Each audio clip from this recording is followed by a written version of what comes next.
অহাকালি আমাৰ সমগ্ৰ ৰাজ্যতে অৰুণোদয় আঁচনিৰ তৃতীয় সংস্কৰণ শুভাৰম্ভ হ'ব।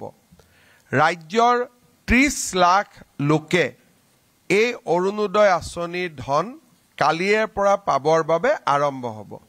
অৱশ্যে বিটিচিৰ সিলেকশ্যনৰ প্ৰক্ৰিয়া এতিয়াও চলি আছে, সেইবাবে বিটিচিৰ হিতাধিকাৰীসকলক পুঁজি দিওঁতে আৰু কিছু পলম হ'ব।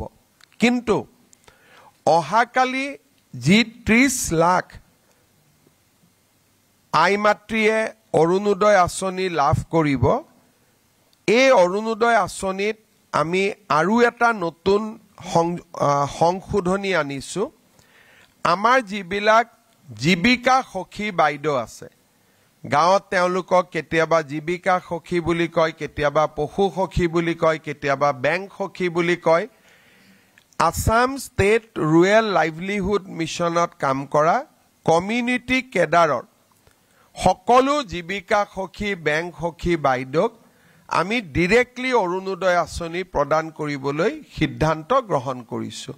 ইয়াৰ ফলত বেংক সখী জীৱিকা সখী বাইদেউসকলেও তেওঁলোকে পাই থকা যি পুঁজি বা বেতন তাৰ লগত অতিৰিক্তকৈ আৰু 1250 টকা লাভ কৰিব।